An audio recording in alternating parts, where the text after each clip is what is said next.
Hello, students. Very warm welcome to all of you on my YouTube channel. I hope you all are enjoying my video and also my lecture on it. So, today I'm going to present a new micro lesson plan, and that is reinforcement skill. Students, आज मैं आपके लिए micro lesson plan के लिए एक नया skill लेके आया हूं और उसको हम रेनफोर्समेंट स्किल या पुनर्बलन कौशल के नाम से जानते हैं। तो इस स्किल को शुरू करने से पहले जो है ये जानना जरूरी है कि इसका अर्थ क्या है, इसका मीनिंग क्या है। मैं रेनफोर्समेंट टीचिंग स्किल को आपको जो है इसलिए यहाँ पे जो है इसका मीनिंग समझा रहा हूँ कि अभी आने वाले समय में मैं इसके लिए जो है माइक्रो लेसन प्लान किस तरीके से तैयार करना है ये आपको जो है सिखाऊंगा। तो इसलिए जो है हमको इसके मीनिंग के बारे में जो है बात करने की बहुत ज़्यादा ज़रूरत है। तो आइए इसके अर्थ को हम समझते हैं कि इसका अर्थ होता क्या है। तो स्टूडेंट्स, रेइंफोर्समेंट स्किल वो स्किल है जिसके माध्यम से जो है शिक्षक अपने स्टूडेंट्स के सामने जो है एक पॉजिटिव बिहेवियर रखता है, जिसको हम क्या कह सकते हैं कि शिक्षक का सकारात्मक व्यवहार ही जो है पुनर्बलन कौशल कहलाता है। आपको यहाँ पे ये बात ध्यान रखनी होगी कि टीचिंग लर्निंग प्रोसेस में हम लोग इस स्किल को जो है अप्लाई करेंगे। अगर जो है टीचिंग में हम लोग स्टूडेंट्स के लिए जो है रेइंफोर्समेंट देने का काम नहीं करते तो हमारे टीचिंग जो है बिल्कुल बेकार हो जाएगी। इसलिए सबसे पहले जो है हम समझते हैं मीनिंग को। रेइंफोर्समेंट स्किल के क्षेत्र में या पुनर्बलन के क्षेत्र में काम करने का जो कंट्रीब्यूशन जाता है ये क्लार्क एल हल साहब को जाता है। इन्होंने जो इसके ऊपर काम किया, इन्होंने बताया कि साहब शिक्षा मनोविज्ञान के बारे में थोड़ा बात करते हैं।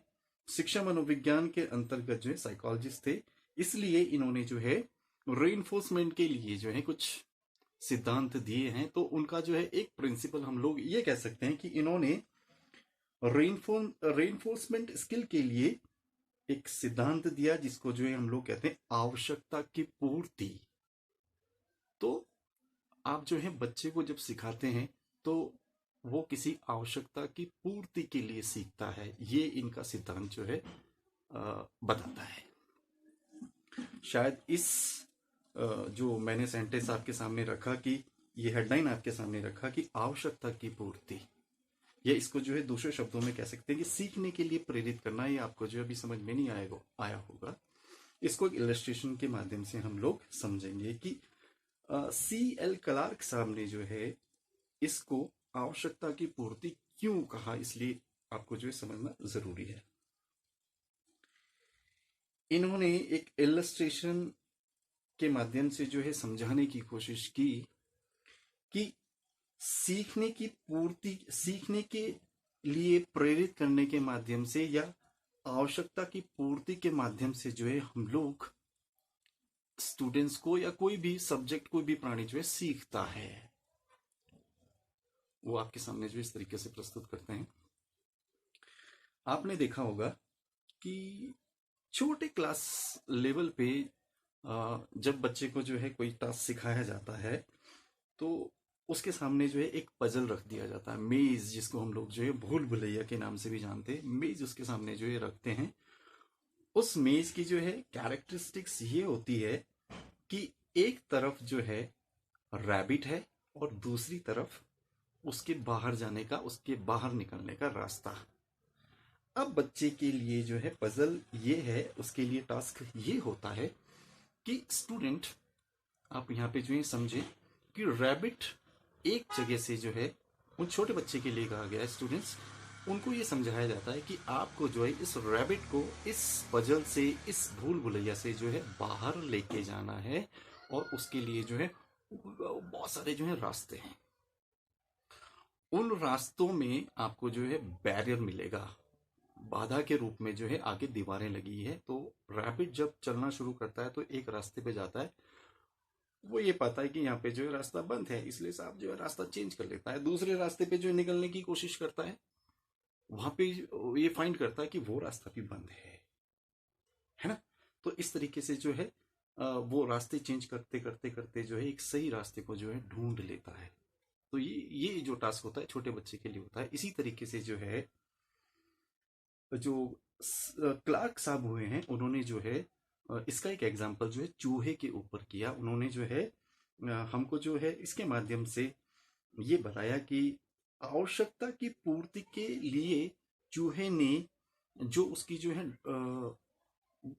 उसकी जो मांग थी, उसकी जो आवश्यकताएं थी, उसकी जो डिमांड थी, उनको जो है किस तरीके से पूरा किया। तो इसके लिए क्लार्क साहब ने जो है एक ऐसा ही मेज, एक ऐसा ही भूल भुलैया तैयार किया, और एक जगह पे जो है भोजन और एक जगह पे जो है पानी की व्यवस्था की गई। अब चूहे को जब भी जो है प्यास लगती थी तो वो उस भूल भुलैया में से जो है होके गुजरता था।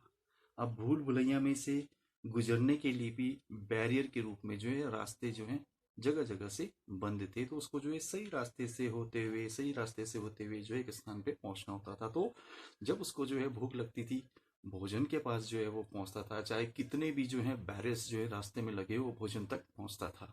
ठीक इसी तरीके से जो है जब उसको जो है थर्स्ट, जब उसको जो है प्यास लगती थी, तो वो पानी तक जो है पहुंच जाता था। तो उन्होंने जो है यहाँ पे इस रेनफोर्समेंट थ्योरी के माध्यम से जो है ये सिखाने का जो है काम किया कि हम लोग जो है लर्नर को जो है उसकी आवश्यकता की पूर्ति के आधार पे जो है सिखाते हैं, इसी आधार पे जो है लर्निंग होती है। तो एक छोटा सा इलस्ट्रेशन हमने जो है आपके सामने इसलिए प्रस्तुत किया कि हमको जो है माइक्रो लेसन प्लान के लिए जो है ये स्किल है रेनफोर्समेंट स्किल, इसको सीखना है। इसलिए जो है इतनी लंबी चर्चा जो है एक वीडियो में नहीं की जा सकती, इसलिए जो है हमने आपके सामने यहाँ पे इसको जो है समझाने का काम किया कि रेनफोर्समेंट अब होता क्या है, reinforcement what are the various types of variation. तो अब हम बात करते हैं पुनर्बलन के ऊपर कि रेनफोर्समेंट के लिए जो है उन्होंने कहा कि साहब एक जो रेनफोर्समेंट होता है वो होता है पॉजिटिव, एक होता है नेगेटिव। इसको कह सकते हैं आप एक सकारात्मक पुनर्बलन होता है, एक धनात्मक, इसको इसको धनात्मक, और एक को जो है ऋणात्मक पुनर्बलन कहते हैं। पुनर्बलन का अर्थ आप जो है समझ चुके होंगे कि हम जो है किसी भी सब्जेक्ट को कि उसके रिस्पॉन्स करने के जो चांस हैं, रिस्पॉन्स करने की जो उसकी अनुक्रिया करने की जो वो अनुक्रिया करने का जो काम है, उसमें जो है हम लोग जो है उत्तरोत्तर वृद्धि करते हैं, है ना। फॉर एग्जाम्पल करके जो है इसमें जो है आप कुछ और भी इलस्ट्रेशन यहाँ पे जो है समझ सकते हैं कि जब बच्चा जो है स्कूल जाना शुरू करता है अपने जीवन में पहली पहली बार, तो स्कूल में जाने के लिए जो है बहुत परेशानी खड़ी करता है अपने पेरेंट्स के लिए। तो स्कूल में पहुंचने पे जो है उसके जो टीचर हैं उसको जो है टॉफी देने का काम करते हैं, तो वो उसको जो है रेनफोर्समेंट देते हैं कि नेक्स्ट डे के लिए ये समझ पाएगा कि स्कूल में तो साहब हमको टॉफी दी जाती है, क्यों नहीं जो है आज भी स्कूल चला जाए। तो रेनफोर्समेंट देने का काम किया, पॉजिटिव रेनफोर्समेंट देने का काम किया। तो रेनफोर्समेंट जो है जो भी सब्जेक्ट है, जो भी प्राणी है, जो भी लर्नर है या स्टूडेंट है, उसके काम करने की जो या अनुक्रिया करने के जो एफर्ट्स हैं उसमें जो है लगातार वृद्धि कर लेता है। ये हमारा सब क्या है, पुनर्बलन है।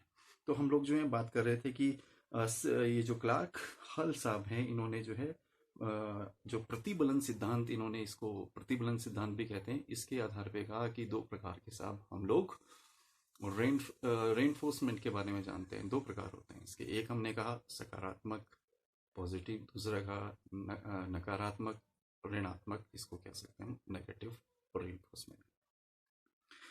जानते हैं कि सकारात्मक पुनर्बलन या पॉजिटिव रेनफोर्समेंट क्या होता है।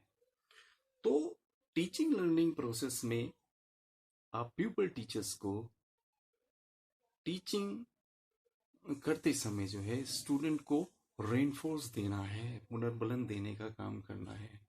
वो पुनर्बलन जो है पॉजिटिव होगा या नेगेटिव होगा, वो सर्कमटेंसेस आपको बता देंगी, कि परिस्थितियां आपको बता देती है कि मुझे जो है किस तरीके का रेनफोर्समेंट जो है अपनी क्लास में देना है। हम यहाँ पे ये नहीं कहेंगे कि आपको केवल जो है पॉजिटिव ही रेनफोर्समेंट स्टूडेंट को देना है या नेगेटिव रेनफोर्समेंट जो है कभी भी नहीं देना है। तो ये जो है परिस्थितियां तय करेंगी कि आपको क्या काम करना है, वो सीखेंगे हम लोग आगे। पॉजिटिव रेइंफोर्समेंट के बारे में बात करते हैं। पॉजिटिव रेइंफोर्समेंट जो है आपका क्या हो जाएगा, जब आप स्टूडेंट्स को जो है क्लास में पढ़ाते हैं, आपने जो है बच्चे को कोई भी एक्सप्लेनेशन दे दी है, बच्चे को आपने जो है कुछ टास्क सिखा दिया है, उसके बाद जो है आपने बच्चे से पूछा और बच्चा जो है सही रिस्पांस उसका देता है, तो यहाँ पे जो है हम लोग उसको जो है ओरल, उसको हम लोग क्या कहते हैं, मौखिक पुनर्बलन, और ये जो है उसका सकारात्मक प्रकार है वो देने का काम करते हैं। आप समझ पाएंगे इसको कि हम लोग जो है यहाँ पे क्या ओरल या मौखिक सकारात्मक पुनर्बलन जो है प्रस्तुत करेंगे। For example, very good, excellent, good job, शाबाश बच्चे, ये हमारे जो क्या है ओरल का मतलब हो, हमने जो है इसको जो है मुंह से कह के जो है उसको जो है रेनफोर्समेंट दिया है। क्या होगा आने वाले समय में, आपने रेनफोर्समेंट दिया तो आने वाले समय में बच्चा जो है किसी भी टास्क को जो है बढ़ चढ़ के जो है वो उसमें पार्टिसिपेट करेगा, भाग लेगा और अपने जो है उस सब्जेक्ट में बहुत अच्छा जो है काम कर सकता है। इसलिए आपको जो इस तरीके से रेनफोर्समेंट देना है।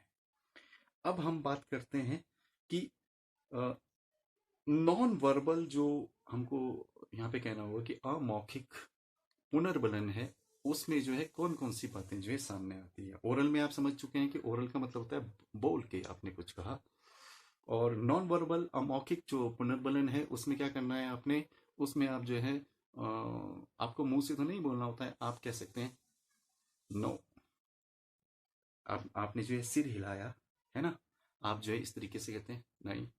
तो ये क्या है हमारे, हमने जो है मुंह से तो कुछ उसको कुछ कहा नहीं, केवल इशारों में या संकेत के माध्यम से कह दिया, तो वो हमारा जो है नॉन वर्बल या अमौखिक पुनर्बलन जो है कहलाएगा। इस तरीके से जो है आप ये रेइंफोर्समेंट के बारे में जो है जान चुके हैं। अब बात करते हैं इसके दूसरे टाइप के बारे में।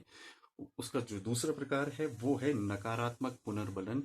आप जो है नेगेटिव रेइंफोर्समेंट किस तरीके से देंगे, तो इसके लिए जो है एक वही प्रकार जो है हमको दोबारा रिपीट करने का, इसमें भी जो है मौखिक और अमौखिक, ओरल और नॉन वर्बल आपको जो है बच्चे को जो है रेइंफोर्समेंट दे देना है। नकारात्मक पुनर्बलन आपने मौखिक रूप में किस तरीके से दिया, आप कहेंगे गलत, नहीं, बिल्कुल गलत, ये बिल्कुल गलत है। इस तरीके से जो है आपने मौखिक, ये पर हो क्या जाएगा, नेगेटिव रेइंफोर्समेंट हो जाएगा। अब इसके बाद जो है बात करते हैं नॉन वर्बल अमौखिक रेइंफोर्समेंट, अमौखिक पुनर्बलन। वो क्या हो जाएगा कि आप जो है थोड़ा बहुत एंगर, गुस्सा भी दिखा सकते हैं। एंगर का मतलब कि आपका स्टूडेंट आपको समझ जाए कि हमने जो है गलत कह दिया, शिक्षक समझ चुके हैं। इसके साथ साथ जो है आप उसको जो है आंखें दिखाने का काम करते हैं, या आपने जो है अपने फेस की जो है बनावट में थोड़ा सा चेंज किया, तो स्टूडेंट जो है समझ जाता है कि हमने जो भी रिस्पांस, जो भी प्रत्युत्तर जो है शिक्षक को दिया है वो बिल्कुल जो है गलत था। तो आप जो है यहाँ पे इस तरीके से समझ पाए कि रेइंफोर्समेंट क्या है, रेइंफोर्समेंट के प्रकार होते क्या है। अब हम बात करते हैं रेइंफोर्समेंट जो है किस प्रकार से स्टूडेंट्स को दिया जाए। अभी हमने कहा था कि पॉजिटिव रेइंफोर्समेंट भी होता है और नेगेटिव रेइंफोर्समेंट भी होता है।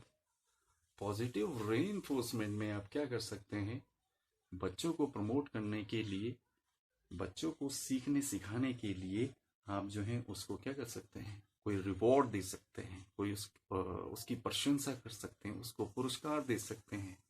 आप उसको जो एक पेन दे सकते हैं, उसको एक पेंसिल दे सकते हैं, आप इरेजर दे सकते हैं, कुछ भी मटेरियल जो उसके लिए बेनिफिशियल है आप उसको जो है पकड़ सकते हैं। इसके बाद जो है बात करते हैं नेगेटिव रेइंफोर्समेंट दिया जाए। अब ये जो नेगेटिव रेइंफोर्समेंट है, नेगेटिव रेइंफोर्समेंट में कौन से रेइंफोर्समेंट जो है काउंट करते हैं, तो उसके बारे में चर्चा करते हैं। इसमें जो है हम लोग पनिशमेंट देने का काम करते हैं या दंड देने का काम करते हैं, पर आज की जो एजुकेशन है हम लोग चाइल्ड सेंटर्ड एजुकेशन जो है बच्चे को देना चाहते हैं। हमारा जो एंसीन टाइम था वो जा चुका है कि आप जो है बच्चे को कोई डंडे का डर दिखा दो। आज के समय की एजुकेशन नहीं है, आपको जो है बहुत अच्छी टेक्निक के माध्यम से और इसी प्रकार के जो ये रेनफोर्समेंट हैं, टीचिंग की जितनी भी स्ट्रेटजी है, आप उसको जो है सिखा सकते हैं। Learning by doing, play way method से जो है इसको सिखा सकते हैं। तो आपको जो है क्या करना है कि आपको, हमने कहा कि उसको पनिशमेंट देना है, पर पनिशमेंट कैसा पनिशमेंट? आप उसको जो है कुछ टास्क दे सकते हैं कि अब आप जो है इसके बदले क्या काम करेंगे कि रिटर्न में आपको जो है कम से कम 5 पेजेस इंग्लिश लैंग्वेज या लिटरेचर के जो है ये करके देने हैं। ये पनिशमेंट नहीं, आपको जो है इसके अलावा जो है दूसरा काम करना है। पनिशमेंट केवल जो है आप उसको जो है कोई रिटर्न जो है टास्क दे सकते हैं। तो ये सारी चीज़ें जो है आपको ध्यान में रखनी है। अब बात करते हैं कि रेनफोर्समेंट रेनफोर्समेंट की जो है आवश्यकता क्या है। रेनफोर्समेंट की आवश्यकता को आप बखूबी समझ चुके होंगे कि अगर आपने जो है टीचिंग प्रोसेस में स्टूडेंट की तारीफ नहीं की, उसकी प्रशंसा नहीं की, उसको जो है प्रोत्साहन नहीं दिया, उसके जो है और जो रिस्पॉन्सेज है उनका जो है आपने वेलकम नहीं किया, तो आपकी टीचिंग में वो कभी भी